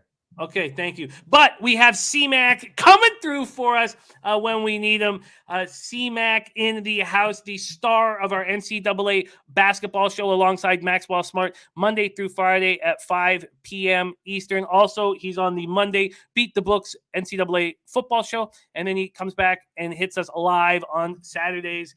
Let's bring him on right now. CMAC, my guy, how are you? And welcome. I'm good, Jimmy. I need a week in the NFL. I mean, everything's kind of been rolling good, NBA, everything. It's basketball, but I've struggled the last 3 weeks or so in the NFL. It'll show on my record. I haven't done well on this show either. So I need a week, and hopefully I can get it here this week. Well, I believe in you, CMAC, and you're being hard on yourself with your record. You are 7-8. Down 1.8 units. One winning day will get you right back in there. The sample size is only 3 shows, so I believe you are being hard on yourself here with your record, and we believe in you, CMAC. We believe in you. So let's get right to work. We got CMAC in the house. We start at that's Ragu's action. Sorry. We start at 1 p.m. Eastern. And this is the same situation that we watched Jacksonville Zoe have to figure out. 39 Fahrenheit snow, 11 miles per hour with Detroit Lions at Pittsburgh Steelers. We have no Big Ben Roethlisberger. So at this point, the question is, do you still want the Lions? So it was at 6.5 last night, and CMAC was leaning towards backing them. But now it's moved to 5.5, back up to 6. So the Lions at +6 at -106 is available. Should you choose to take it? Take it away. Yeah, I got the 8.5. I still think that's too many points, but the Lions have been one of my biggest teams that have got me all year long. So that's one I'm just going to stay off. I think they cover the game. But I got the 8.5 earlier in the week, so I'm going to stay away for official play. staying away from an official play there. We move on to 1 p.m. Eastern. Atlanta Falcons 4-4, 3-1 on the road at Dallas Cowboys 6-2, 3-1 at home. We talked about the injury issues, and they're mainly surrounding the Cowboys with Tyron Smith out. And of course, sorry, I don't even have this here. Of course, I thought I did have it here, but I don't have it on this one. But Randy Gregory is now on IR. He's out. Yeah, so you're gonna thank God for Micah Parsons because you can move him all over the field. He's gonna go back to an edge rusher. Here we go. In this spot, we have right now as we speak 53,943 tickets in. 51% of the tickets, 61% of the cash on the Falcons, and 39% of the tickets, 55% of the cash on the under. And it just felt like a trap when the Falcons were 10-point favorites after going into New Orleans and beating them last week. We were on New Orleans then, and Cowboys looked so bad. They put out a line knowing they were just going to get inundated with Falcons money, and it was a pretty scary situation that I just kind of backed away from. Now we have the Falcons as 8-point favorites, and I can't wait to hear what CMAC is going to do in this spot. Take it away. It has got inundated with Falcons money, but I'm one of those guys. I think there's just too many points here with the Falcons. That Cowboys defense is 25th against the pass with guys like Lawrence and Gregory out. If they don't get to Ryan, he can do whatever he wants. The secondary has been opportunistic. They've had picks, the Cowboys, and it's worked out for them. But I just think the Falcons, it's too many. One of the big things I use the Falcons are good again this year is I'm going to go ahead and double up here. I'm going to take them first half. What's your best line you have? Plus 4.5 Falcons? Let's get I'm rolling. Up. Okay. But while I'm pulling it up, keep rolling with this. Yeah. So I love it. All you guys remember that game. It's a little funny. This is back in Dallas. Last year in September, the Falcons had that massive lead. They blew it. Cowboys won, 39-38, something like that. Everyone thinks the Cowboys are going to come back and kick ass after getting blown out, which I think they will. Dak Prescott, I don't know how healthy he is with this calf, by the way. I think they're okay. I think the offense will do okay. I don't love the Falcons' defense, but I think the Falcons will be able to move the ball. And I think they remember that game from last year, blowing it. The Falcons over the years have been one of those teams. I'm sure they've gotten you, Jimmy. They're a Jekyll and Hyde with Matt Ryan, and they've got me too. But I love them first half. They've been such a good first half team to me the last couple years, and a fade second half. But I like the full game, and I want the first half as well. Doubling up here on the first one, baby. Falcons first half plus 4.5 minus 106. Falcons plus 8 minus 106. I would have been on the Falcons on Tuesday if I didn't just overthink what the market was doing here, what the books were doing, and we'll see if that's going to cash or I'm so interested in this spot because me too. But you know what? Hey, who knows what the fuck is going to happen?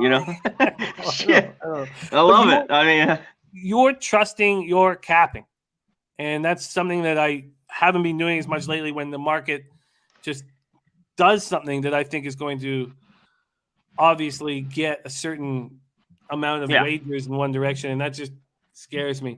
But it doesn't scare you, and I respect that very, very much. Falcons first half of plus 4.5 minus 106. Falcons plus 8 full game at minus 106. Brady says, I just worried because the Falcons got a huge win last week. CMAC and Dallas played so bad. I think the Cowboys smash here, but I am rooting for you. Dennis Garcia said, took Atlanta plus 9 earlier, Dallas minus 2 in teasers. We know the Falcons play the Saints tough every year. That was a bet. It required no capping almost. And I hate doing that and saying that, but truly it was like, well, we know what the Falcons do every time they play the Saints. We know what they do in the Superdome. And it's probably shouldn't say that it required no capping at all, but it did. And this week, I'm just scared. CMAC double up spot on the Falcons. I love it. Let's move over to those New Orleans Saints. One of the fun things with CMAC is I don't know what his action is going to be, so I'm as interested as everybody watching. 55 Fahrenheit, partly cloudy, 13 miles per hour. This is a fascinating game. Alvin Kamara out for the Saints. Julio Jones and Derrick Henry out for the Titans. The Saints coming off a loss, expecting a bounce-back spot. We already had Flash on the team total over 20.5 for the Saints. I'm on the team total under 23.5 for the Titans. And I didn't want to double up. And it's been at 3. This has been at 3 for a while. And let's just go back to – oh, shit, sorry. I pressed the wrong button there. Let's just go back to what it is right now for the Saints game. It's at 3 still. But if you want the Titans -3, it's at +102. And when we go over to where the cash lies in this game, we have 55,683 tickets in. 34% of the tickets on the Saints, 55% of the cash on the Saints. Can't wait to hear what C-Mac's going to do. Take it away. Well, we know the Saints last week. That was horrible. I'm banking on their defense to bounce back. As all year, they've been one of the better defense. And this Titans defense is starting to gel, which got kind of shredded the first, 4 weeks of the season. I mean, watching them the last few weeks, especially that Rams game, they look really, really good here. You talked about Henry Jones out. Titans are 26 in tempo. Saints are 28. They're going to try to run it. Kamara's out. No Henry. I just think it'll be tough. The biggest problem with me, I endorse the Saints a little bit with the +3. It's tough for me to back Simeon, the bottom line. He scares the shit out of me. This guy's been with 3 football teams. He had a decent week. But he threw for 250, 2 TDs against the Falcons. But I'm on this under. Give me the best number you got. I'll take it at 43.5 if you can get it. I want the under here. I know you have Titans team total under. I think this is a defensive battle. The Saints just got to go in there. They can't throw the ball around. Tannehill doesn't throw it around. Slow teams. Give me the under. 43.5 if you can get it. I'm going to have to shop around here because Pinnacle's at a 43. So I'm going to shop around and see if I can find you a 43.5. I should be able to 43.5. But interestingly enough, and we always want to know what Pinnacle's doing because they're the sharpest book. The under 43 is at -113 at Pinnacle. Yeah. So this seems like the right spot. There's Ski Profit in the house. Terry Walker leaning towards the Saints. By the way, our guy Kev Riley, who's been absolutely white hot for, we've got to be on a month now, is saying big bet on Tennessee -3. So if he cashes, I lose. Ski on the other side with the Saints. I would have been on the Saints already, but I just took the team total under. I'm going to line shop for you on this under, C-Mac. Let's move on to the next spot on your card. Tampa Bay Buccaneers, 6-2, 2-2 on the road at Washington football team. 2-6, 1-3 at home. 48 Fahrenheit, mostly cloudy, 9 miles per hour. This was the first addition Bebsie made to his card. He moved on both Washington at +10 and the under, and I believe it was 51. So let's see. Oh, but quick review of this here. Right now we have, wow, quickly changing here. Look at this. Wow, this has changed so much in the last hour. Holy shit. All of a sudden, this must have moved the market here. The sharps are now all huge. I should say, huge bets have come in on Washington. The +10's just -114, but huge bets have come in on them. So now we have 27. So this was, I believe, and I believe it was 68%. 68% of tickets, 68% of cash on Tampa Bay when we started this show, and because Bebenek was on first. So I'm talking hour 10 minutes. Listen to this now. 27% of the tickets on Washington. So public still coming in on Tampa, and 57% of the cash on Washington. So huge bets have come in on Washington. Very, very interesting change of event here. Take it away, my guy, C-Mac. Bucks. Washington football. It's ugly for me too, but my biggest thing, I think Bebsie said it. I had you guys just in the background. The Bucks on the road are 0-4, and these teams just played in January. You know, I think the Bucks won by 8? The Redskins got that cover in that playoff game.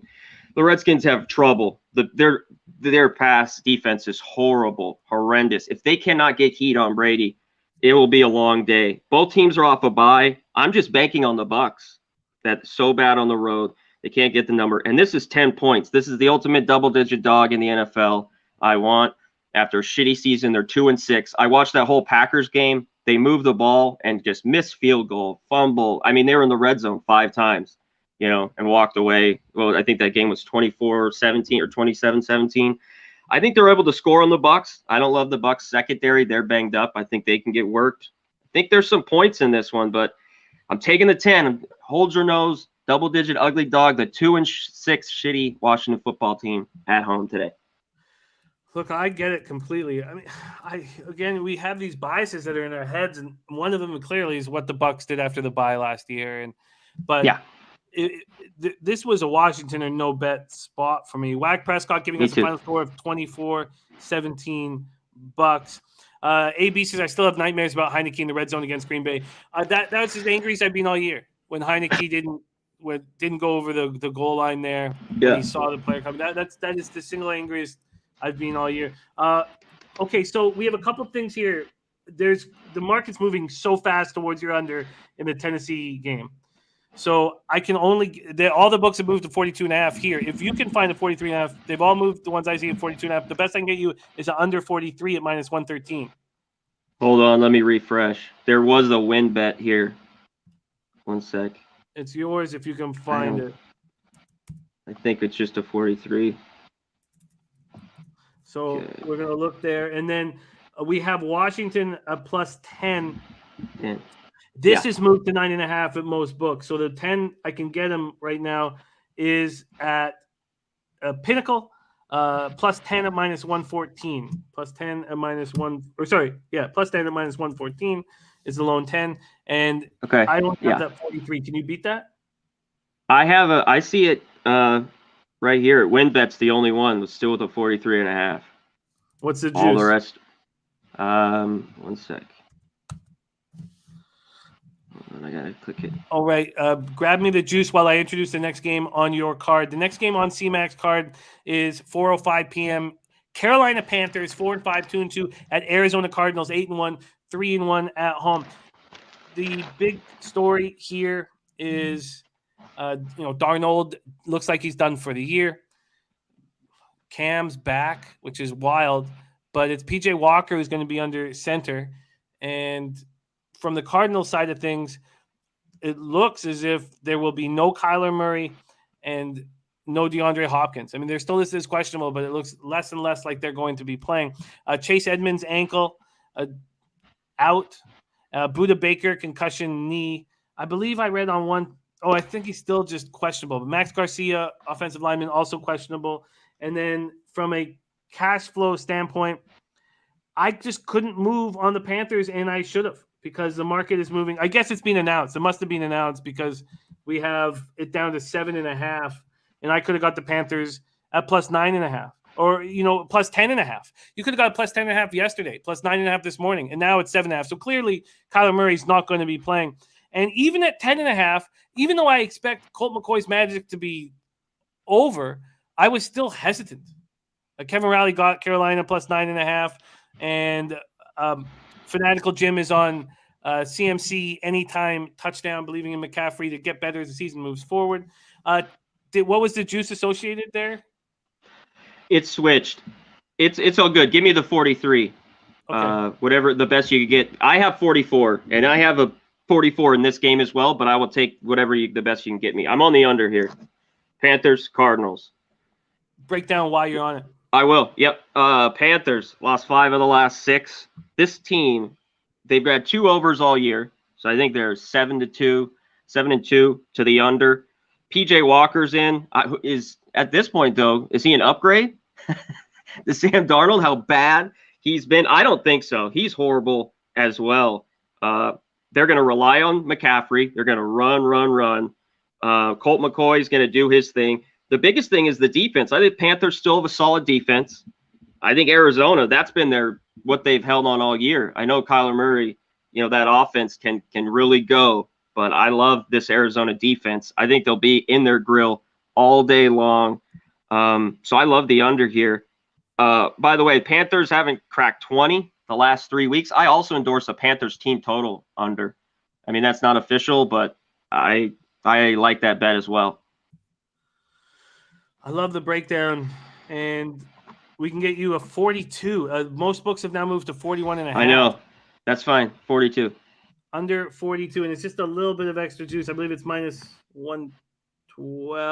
Let me pull this up. Sorry. That's what comes on when you come on the end here, Jimmy. You just get the ass end of the lick, but I'll take it. It's going under. You're right, and we can fix that. If you want to tweet out your action too, we can fix that as well. But but it is tough. It is tough. DX Filer says he endorses you, Connor. Under 42 at -112 for Connor and Panthers-Cardinals. The final spot on the card, 4:25 p.m. Eastern for CMAC, is Philadelphia Eagles at Denver Broncos. I love that you've talked about these games because nobody else has as of yet. The Broncos open up as 2.5-point favorites, and that was dipping to 1.5 earlier in the week. Right now, the Broncos. Where the hell is it? Sorry. Right now, the Broncos are just 1-point favorites. Wow. Trusting the Eagles here. This total sitting at 44.5 right now. Oh shit. Just quickly, I'm going to mention the cash here, and then I want to say something. 33,755 tickets in. 64% of the tickets, 64% of the cash on the Broncos. The market moving towards the Eagles. And then we have 45% of tickets on the under, 78% of cash on the under. And our guy, Schnizzle, in the house says, just found out I got COVID. I look for the positives in life. So the way I see it, I have work off all week so I can grind hard with the fam and cap all these games with y'all. Leche. Schnizzle, hate hearing that. As many vitamins as possible. And get you back healthy here as soon as possible. C, zinc, vitamin D. Take those 3, baby. C, zinc, vitamin D. And please stay in touch with us as to how you're doing. And everybody, if they can, just send our guy, Schnizzle, Ohio's finest, as much healing energy, as much positivity your way, Schnizzle. Let's get you better as soon as possible. I hate hearing that, but much love to you, man. All right, final game on the card, C-Mac, Eagles-Broncos. Take it away. Yeah, this one is interesting to me. I haven't moved on it yet, but I just wanted to talk it out. The Broncos, after that big win, Teddy Bridgewater looked really, really good. Gordon's looked good. I know a lot of people love the Gordon rush props, his TD. I think they're going to run it here. I think the Broncos are ravaged with injuries. The Eagles are kind of banged up, but they're a little bit more healthy, I think, especially on the defensive line. They're getting a little bit better. This game, I think, is going to be tight. My initial right now is the under. I don't know if I want to move on it. I'm going to wait a little bit. I'm waiting on a bunch of guys like Surtain, a bunch of question marks with all these guys. That Broncos offensive line is really, really roughed up. I'm a little shocked at that, how bad they are, that they went into Dallas and won that game last week. But they come back home. This seems like the ultimate flat spot. I just don't know if I can go with the Eagles. I'm looking at Eagles and the under in this spot. What do you think on this one, Jimmy? I'm still. Well, the Sharps are clearly on this under a 65 Fahrenheit, partly cloudy, 9 miles per hour. The Eagles are a healthy group right now. I know. It's the Broncos that we don't know. Roughed up at this point. Yeah, you have Garrett Bowles and Bobby Massey, 2 tackles that are out for sure.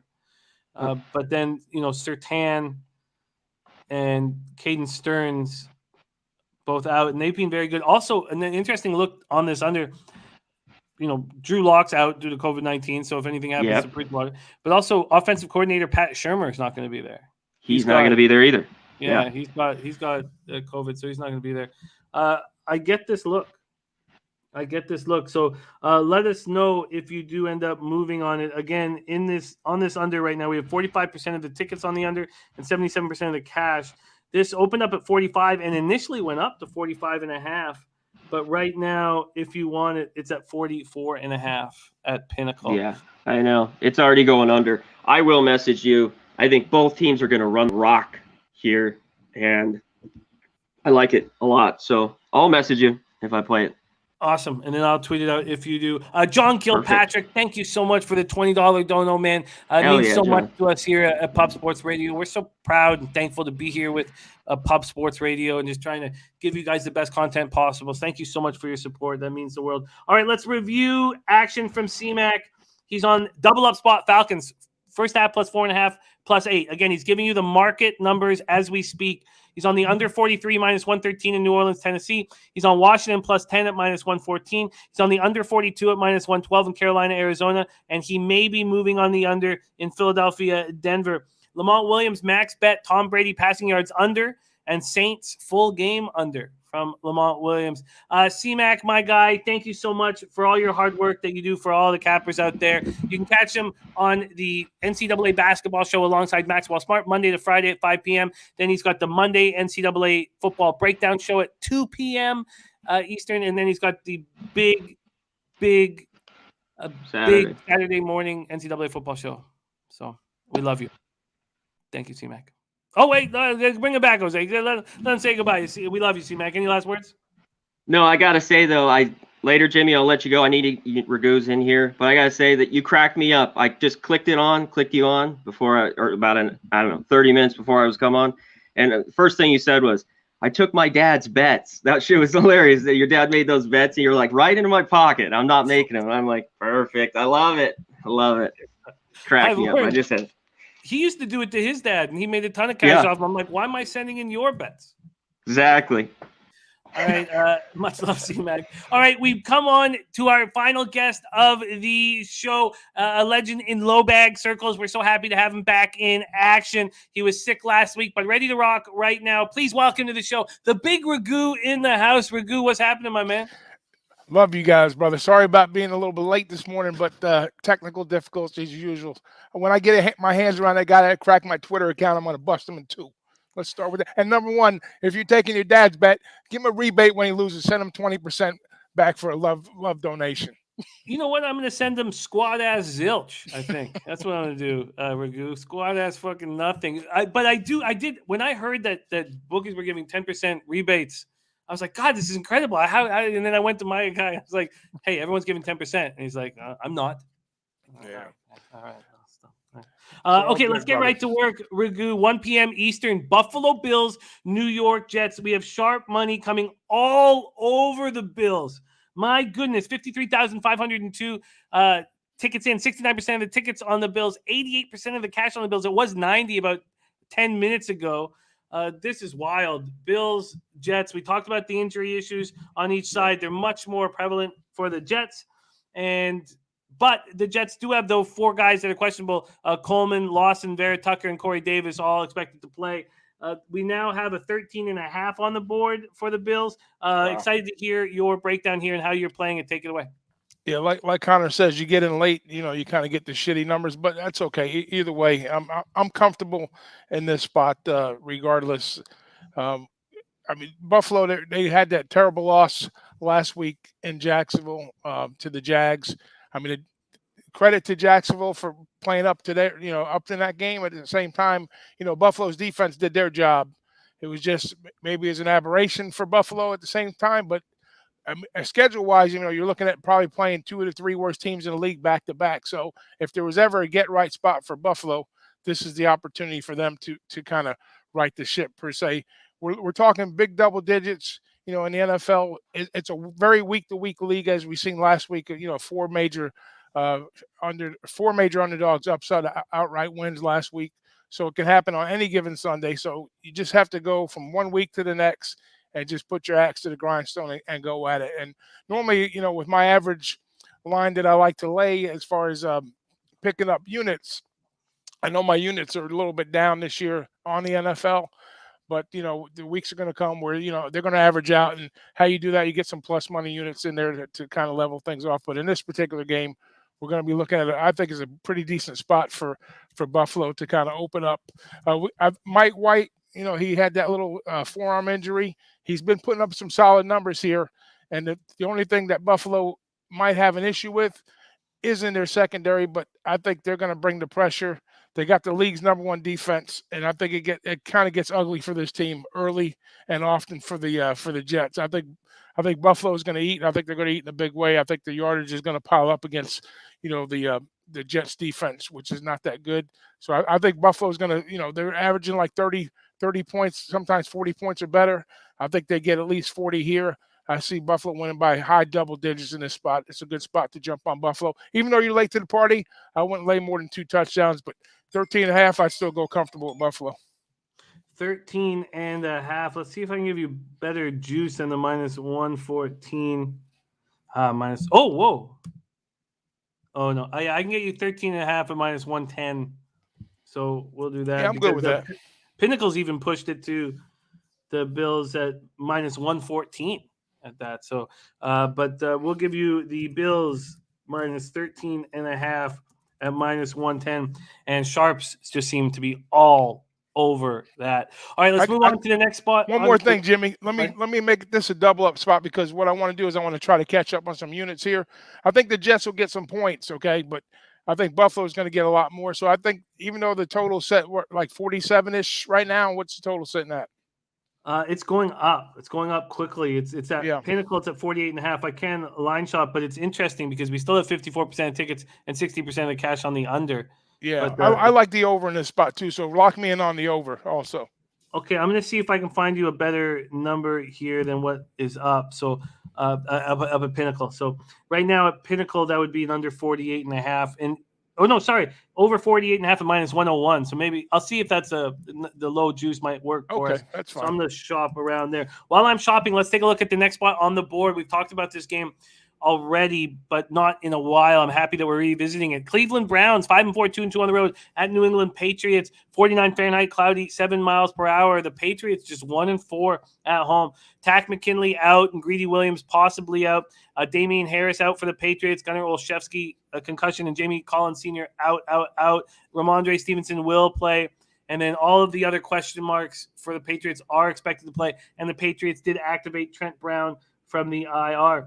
Right now, we have it sitting at 2.5. The plus 2.5 for the Browns is minus 106. The minus 2.5 is minus 104. We have this total sitting at 45, juice to the under. And cash-wise in this spot, we have 49,454 tickets in. 49% of the tickets on the Patriots, 74% of the cash. Looks like sharp money on the cash and on the under. 51% of tickets there, 58% of cash. Take it away, Ragu. Yeah, so what is the one thing that we always come up against Belichick when you play either on the road or at home? But I mean, this year the Pats have been like 1-4. They've been eating on the road. They're 5-0, straight up wise. But this, I mean, it's a very short number, and I can see why, because of what Cleveland did last week, dismantling the Bengals and the way they did. Very impressive win for them. And the OBJ thing, I mean, that was a non-issue either. Even so, there was some drama involved. I mean, he didn't play his reps, and it's going to have no bearing on this game whatsoever. So that's just like a little sideshow. So we won't even figure the OBJ factor here. But I mean, they turn over three turnovers to 0. So when you turn over the ball 3 times in the NFL, it usually equals disaster for the outcome, and it did for the Bengals. So there's a little bit of recency bias for the Bengals on that spot. But what does Belichick do well? He takes away your biggest threat. And I think they have 2 threats in this spot here. Even though they have the issue at running back, their biggest threat right now is going to be against the Patriots on the defensive side. So the Patriots are going to have to make some adjustments on the offensive line for Miles and Clowney, which they're going to try to bring that edge in and try to put the pressure on Mac Jones.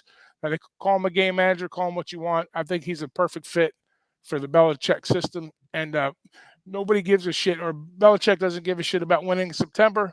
We know he went 1-2 in September, but now he's kind of flipped that page a little bit. He was like 3-2 the rest of the way out. So I think the Patriots are right in the thick of things with Buffalo here. This is a very important game, playoff-wise and standing-wise, and could be home field advantage type of scenario for New England. So I like New England to kind of maybe dink and dunk a little bit like they normally do, but they can stretch the ball down the field on certain plays, set up for play action. I think they're in a good spot here to get the W at home.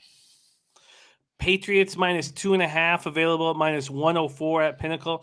By the way, all the books are at 48.5. Pinnacle has the best juice at minus 101. So for the over in that jump on that Jets game. Okay, so we're going to keep rolling. Patriots minus 2.5 at minus 104 for our big Ragu. And then we have the Sunday nighter. I'm so interested to see how you are hammering this, and I hope it goes with my action. Chiefs 5-4, 2-2 on the road at the Raiders, 5-3, 3-1 at home. And Mike Remmer's out, the tackle for the Chiefs. They actually have both of their right tackles down, so Andrew Wiley will be in line to start. And Kwiatkowski ankle out for the Raiders. So is their safety Gillespie with a hamstring injury. Keyshawn Nixon ankle and cornerback Amik Robertson hip are doubtful. So all 4 could very well be out in this spot. I moved on to Chiefs minus 2.5 on Tuesday. They're still available at minus 2.5, but there's a little bit of juice associated. Minus 116 at Pinnacle and minus 120 at Bet365. And over at FanDuel, we have it's already moved to 3 over at FanDuel. Interesting. And then just for the cash flow side of things here, 63% of the tickets, 62% of the cash on the Chiefs. That's with 34,424 tickets in. And then we have 39% of tickets, 76% of the cash on the under. Take it away, Ragu. Yeah, a lot of two-way action in this spot. 2.5 to 3, 2.5 to 3, back and forth. Now it's back up to 3. So you'll find your spots if you're backing both sides here. I wouldn't wait too late if you're going to back the Chiefs later on this evening, because usually right before kickoff you'll get a little uptick on the numbers. Like 70% of the money is usually on the favorites and the over, more or less. But I think this might play to the under just a little bit. But that's not the side I'm going to be looking at here. So let's talk about the Chiefs to start off with. So Mahomes really never had that drop off in his career, since he's been in that starting role. He's been magical with all his, great plays, the unbelievable, the sharp plays that he's made over the years. Their biggest issue ever since he's been in KC has been that O-line, and they still have not got that O-line 100% right. Even with, they brought in the 2 rookies, they brought in a couple vets, so 4 to 5 guys on the line have kind of been revamped there. And his decision making has been a little bit shaky at best this season, throwing the picks and, forcing plays. And that's kind of, because of the offensive line. So with Mahomes not being as sharp as he's been and the offensive line not kind of cohesive and playing the football that I think Andy Reid has been used to doing, especially in the second halves, they've been struggling. And Andy Reid is a master of making the adjustments, which he hasn't made so far this year. I'm worried, Clyde Edwards-Helaire is out. You got to rely on Darrell Williams, who's averaging like 3.6 yards a carry. And the Raiders are 28th in the league at stopping the run. That might help their cause out in this particular spot here. On the defensive side for Kansas City, they rank 31st in sacks. They're 21st in yards. They're 26th in first downs allowed. And they're next to last in the red zones. And they're averaging like 7.7 yards per pass play, which is 30th in the NFL. So it's going to give the Raiders an opportunity to put the ball downfield. Now, with Ruggs being gone, they bring in Deshaun Jackson. Is he going to replace Ruggs? Possibly not 100%, but he's good enough to fill that void, I think. And I think Waller and Renfro have enough opportunities to kind of spread the ball around. I think this is a game that and let's not forget about Bisaccia holding that locker room together. The guys are coming together. So even though it's a short number and these games are usually going the Chiefs' way, they tilt back and forth. I think this is an excellent spot for the Raiders to get the victory at the Death Star and come away with the win. So you're going to put me on the Raiders plus the points and the money line. 1 unit each. I know everything's a unit for contest purposes, but I like the Raiders money line and I like the Raiders plus the 2.5, 3 points. I'm going to get the 3. Lock me in for the 3. You are going to get the 3. It's available at FanDuel right now, plus 3 at minus 115. Now let's get you the best money line spot. You're going to get a plus 128 at FanDuel, a plus 130 at Bet365, and a plus 132 at Pinnacle. So we'll give you the plus 132 available at Pinnacle. Raiders plus 132 at Pinnacle. Paco Healy loving it. Got a boy, Paco. Terry Walker with you on the Raiders plus 3. Brady says, great stuff. Thank you, Jimmy and guests. Have a winning day all. He says, Jimmy, hope the family gets better later. Yeah, this sickness, I think a lot of people are dealing with it, but we're in like week 2 here. So thank you for that. Great stuff from our big Ragu. We want to finish the show off in time for everybody to get their last minute bets in. Sure. Let's go over Big Ragu's action one more time. And we did just review everybody's action before CMAC went on, so we don't need to do that again. So Bills minus 13.5 and the over 48.5 in Bills Jets. Patriots minus 2 at minus 104. Raiders plus 3 and the Raiders money line at plus 132. Well, that scares me very, very much here. I'm sorry, brother. On the Raiders. It's okay. No, it's a tricky spot. It with is the way tricky. the Chiefs are playing and the cloud hanging over the Raiders and all that. And I agree with what you're saying. Play. You it's have more of a fade on the Raiders. I mean, more of a fade on the Chiefs than it is on the Raiders. I just think it's a good spot for them. And then also, I want to throw a little teaser play in there. I know you're going for the action, but real quick, I got a 2-team teaser with the boys minus 2 and the Raiders plus it'll be now +9. Raiders +9, and that's going to be official for you. Put that down, lock it down, brother. All right, teaser. Here we go.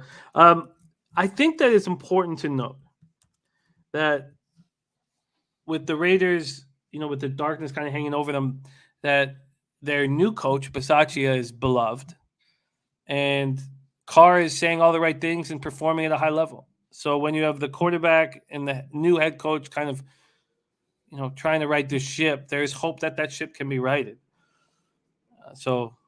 I get a little nervous when I'm like on a money line and a teaser and the plus the points. That gets me a little bit nervous because I don't like having all my eggs in one basket. It usually equals not usually a great outcome, but a little shaky outcome. But I feel comfortable with this spot. I really like the Raiders here.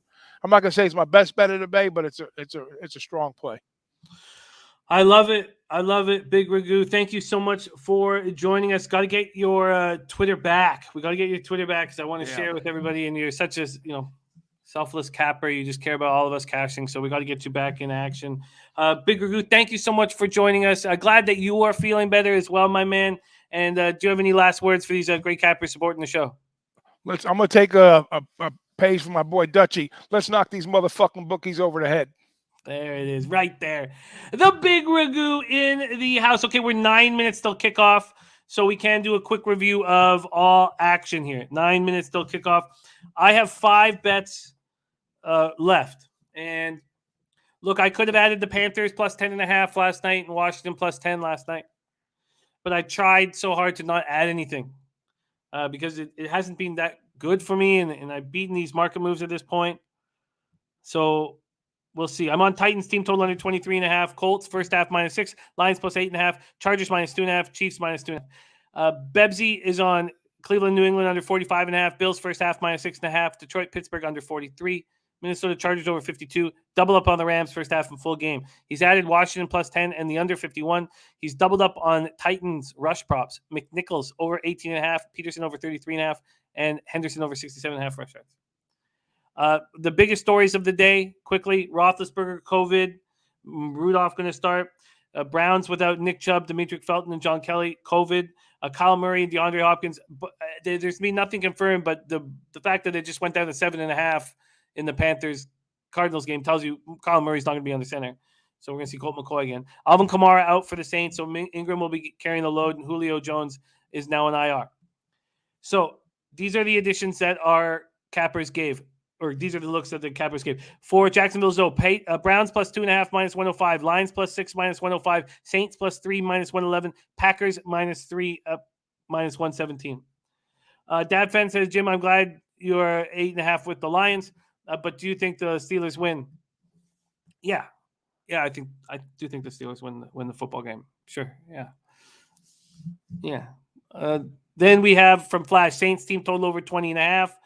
Chiefs -2.5, Rams -3.5, and a 2-point teaser. Chiefs +3.5, Bucks -4. From Billy Briz, our number 1 ranked capper here on the show, we have Tajay Sharp over 2.5 receptions at +105, and Amari Cooper touchdown +130. That's in Falcons-Cowboys. Then we have Michael Carter over 27.5 receiving yards, best bet at -115. And then we have the Michael Carter, Mark Ingram, Antonio Gibson to each have 40+ rush yards at +275. So 3 looks there. Then from the Big Ragu just joined us. Bills -13.5 and the over 48.5. Then we have the Patriots -2.5, Raiders +3 at -115, and the Raiders +132 money line. And a teaser, Cowboys -2 and Raiders +9. Ron Crawford, spreadsheet play of the day, Saints +3. Ooh, thank you for sharing that with us, Ron. Ron Crawford, spreadsheet play of the day is in.